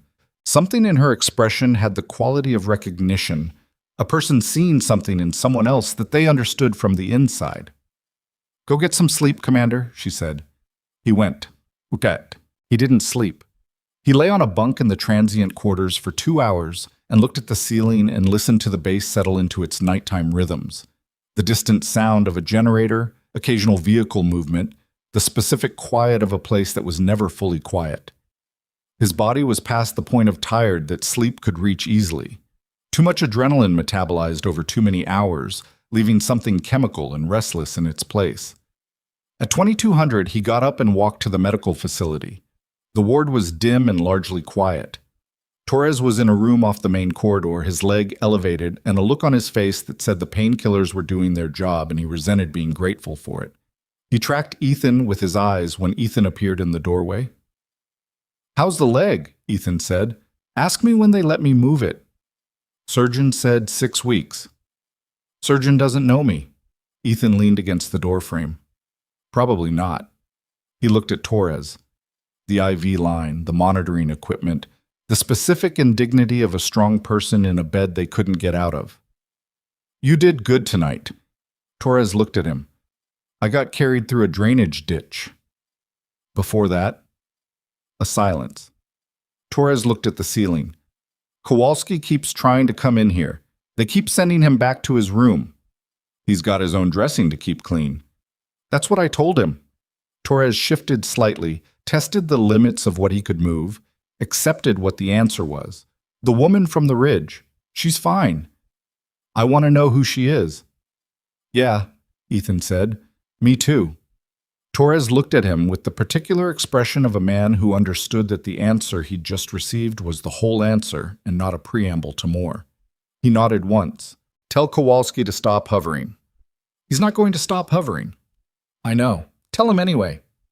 Ethan told him anyway and left. Lena's room was at the end of the east corridor, which he knew because he'd asked the night nurse in a way that was probably more transparent than he intended and which the nurse had chosen not to comment on. He knocked. It's open. She was sitting in the chair by the window, not in the bed. The room's light was off, and the window gave her the ambient light from the base outside. Parking lot lights, the glow of the operations building, enough to see by without being in a lit room. She had her left arm resting carefully on the chair's armrest, the shoulder still elevated by the position of the sling they'd put her in after the second dressing. She looked at him when he came in. Didn't look surprised. Couldn't sleep, he said. No.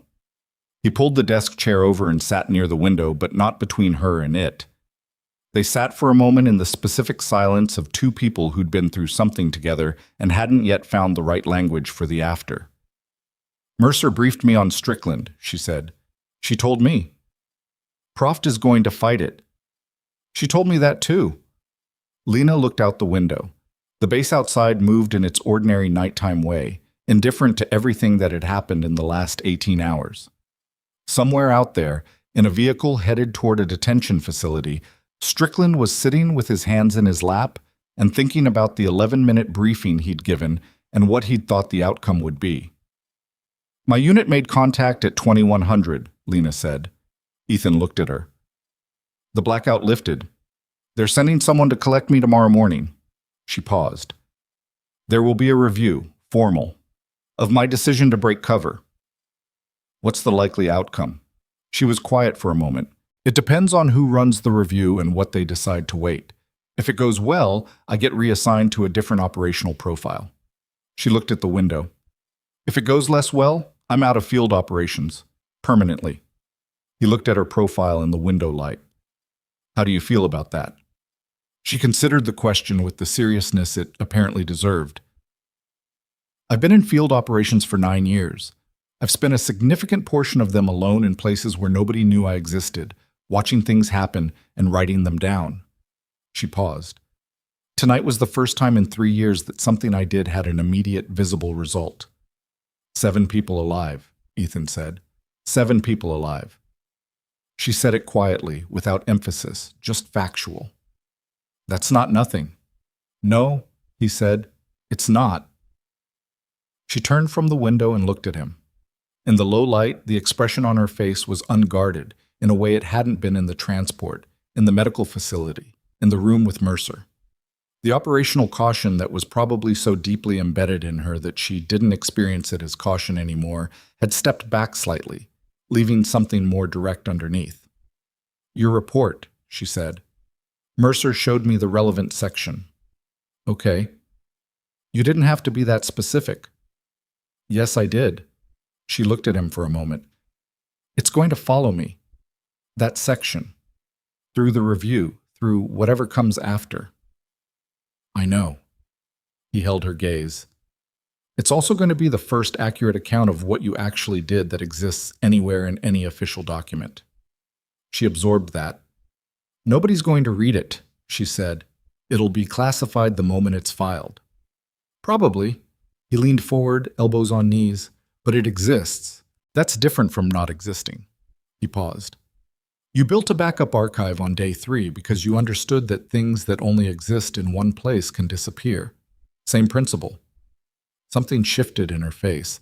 Not a smile exactly. More the recognition of an argument that landed correctly. What happens to you now? She said. Testimony, reviews, whatever Mercer's investigation requires. He thought about it. Hargrove is going to make my life difficult for the duration, maybe longer. Promotions. There won't be any for a while. She looked at him. You're not upset about that. I was never doing this for promotions. He paused. I was doing it because 8 people got on a helicopter based on a briefing that someone had already sold to the enemy, and the only reason 7 of them are alive is because a person with orders to stay invisible decided not to. He looked at the window.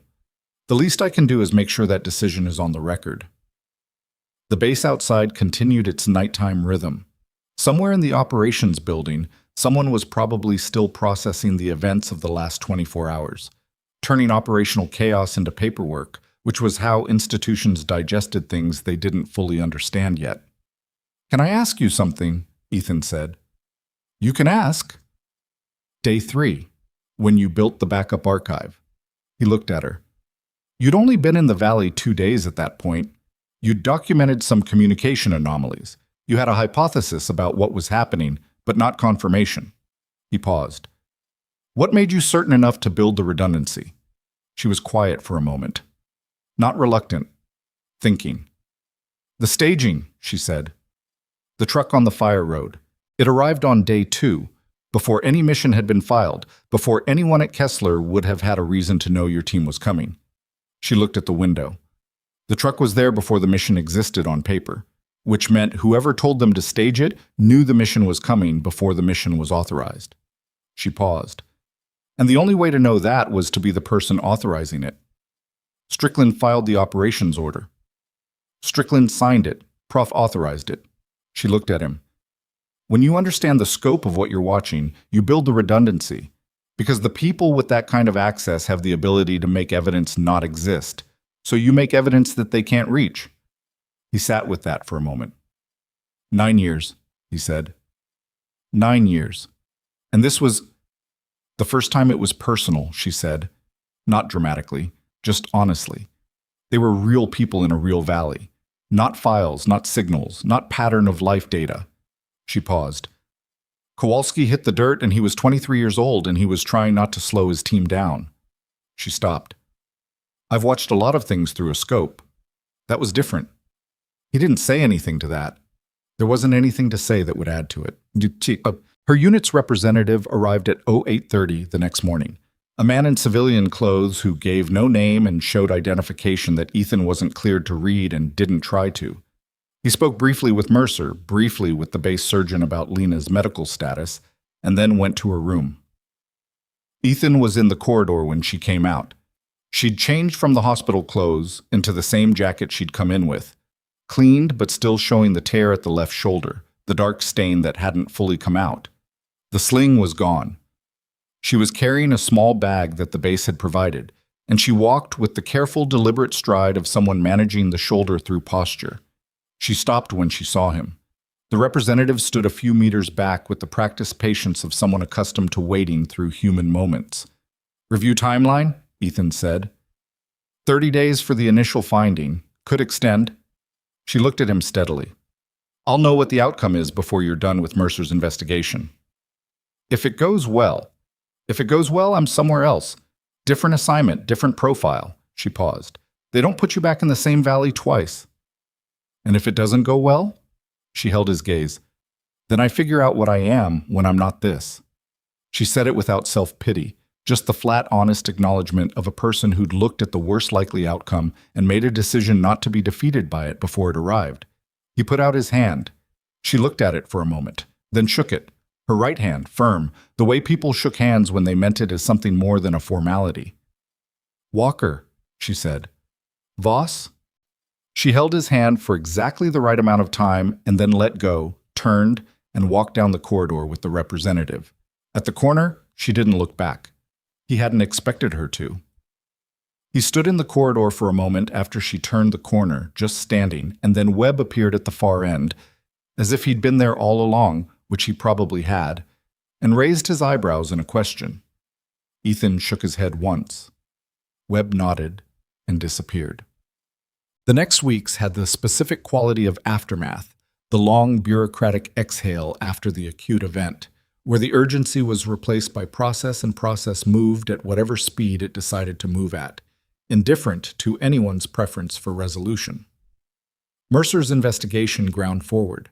Ethan gave testimony 4 times in the first 3 weeks, to Mercer's team, to a JAG representative, to an oversight committee that was officially unnamed and operated out of a building in a city he wasn't told, and finally to a panel reviewing the chain of custody of the data module and Lena's archive.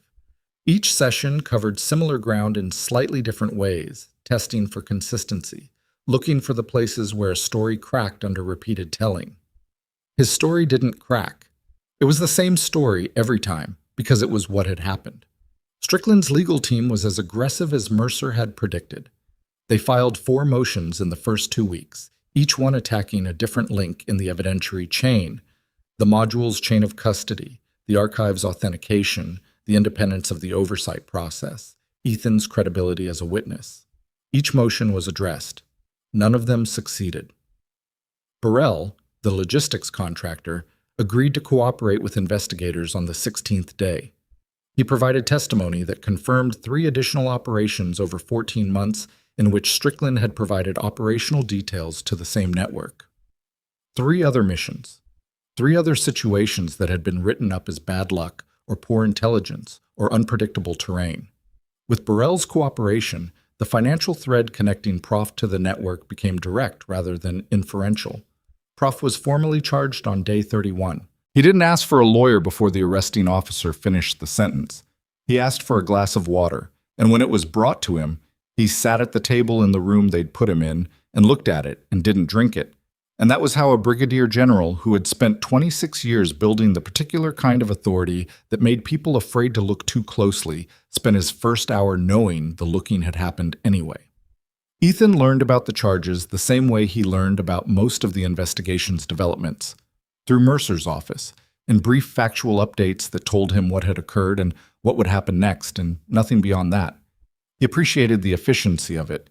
He didn't need context or texture. The facts were enough. Hargrove made his life difficult in the ways Mercer had predicted. A formal letter questioning the accuracy of the after-action report, a follow-up inquiry about Ethan's decision-making during the extraction, a recommendation that appeared in his file suggesting that the emotional stress of the operation had affected his professional judgment. Each document was answered.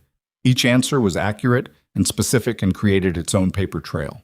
He didn't enjoy any of it, but he had enough perspective by now to understand that discomfort and wrongness were different things, and that the discomfort of the process was not evidence that the process was wrong. Torres was out of the medical facility on day 34, walking with a cane and furious about it. He'd made 5 weeks instead of 6, which would have been more impressive if he hadn't immediately re-injured the site by attempting to demonstrate to Kowalski that he could manage a flight of stairs unassisted. The second recovery period was quieter. He didn't try the stairs again. Kowalski sent Ethan a message on day 22. 3 lines, cleared for duty. Thank you for getting us out. Tell the woman from the ridge the same if you ever get the chance.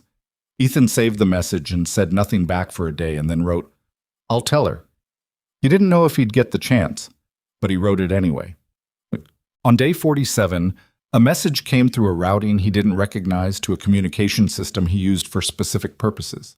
No name, no unit designation, an address, a coffee shop in a city that was 3 hours from Harlan by road, and a time, 2 days out. He drove there. She was already at a corner table when he arrived, both hands around a coffee cup, left shoulder carried slightly differently than it had been at Harlan, freer. The injury far enough into healing that she wasn't managing it consciously anymore. She was in civilian clothes and looked like a person who'd chosen to be unremarkable in a public space, which he suspected she could do more completely than most people. She looked up when he came in. He got coffee at the counter and came to the table and sat down. Review outcome, he said.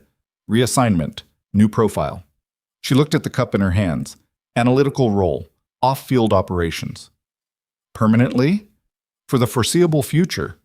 She paused. Which in my unit means at least 2 years, maybe more. He looked at her. How are you with that? She considered the question seriously, the way she'd considered it the night at Harlan. Some days I'm fine with it, she said. Some days I'm not. She looked at him directly. I'm still deciding what I am when I'm not in the field. It's a longer process than I expected. Yeah, he said. Those usually are. She looked at her coffee. Proft was charged. Day 31. Strickland took a plea. Day 38. 42 months in full cooperation. Burrell got 18. He paused. The regional intermediary was picked up by a partner service. I don't know the details. I do, she said. I won't tell you. Fair. They sat with that for a moment. Outside the coffee shop window, the city moved through a Tuesday in the way cities did, unhurried by the things that had happened in the last 47 days, unaware of what the woman sitting at the corner table had spent 11 days doing in a frozen valley, so that the ordinary Tuesday outside could continue being ordinary. Kowalski sent a message, Ethan said. He wanted me to thank you. She looked at the window. Something moved through her face. Small, private. He doesn't know who I am. He knows what you did. She was quiet for a moment, then, how is he? Cleared for duty 3 weeks ago, complaining about everything, which apparently means he's fine. She almost smiled. The architecture of it appeared, and then she let it be what it was rather than pulling it back. Your report, she said. What about it? I've been thinking about it. The section about me. She looked at him. You said it exists, that it's different from not existing. Yes. I've been in this work for 9 years, and I have no official record of anything I've done. That's by design. I chose it. She paused. But there's a report in a classified file that accurately describes 3 days of actions in Ravenfall Valley. She looked at the window. I keep thinking about that. Does it bother you? No. She looked at him. That's what I keep thinking about, that it doesn't bother me. She paused. Which means something changed. He looked at her. The woman who'd built a backup archive on day 3 because she understood how things disappeared, who'd spent 11 days alone on a mountain and broken 9 years of operational discipline because a 23-year-old kid hit the dirt trying not to be a burden, who'd given testimony to Mercer for 6 hours and handed over 14 pages of documentation and 2 archive keys and the names of 4 people, and had done all of it knowing exactly what the cost would be. What changed? He said. She thought about it honestly before answering. I stopped thinking about the mission as the thing that matters and started thinking about the people. She looked at her coffee. I knew that was a risk going in. It's always a risk. It's why they train you not to. She paused. But Kowalski hit the ground and I couldn't make the math work anymore. The math that said watching was more valuable than acting. Maybe the math was wrong. Or maybe the math was right and I just couldn't live with being right. She looked at him. I'm still not sure which one it is. He thought about that. About the gap between knowing the correct answer and being able to hold it when the cost of holding it was looking through a scope at a 23-year-old trying not to be a burden. I think, he said carefully, that some math is technically correct and still wrong. She looked at him.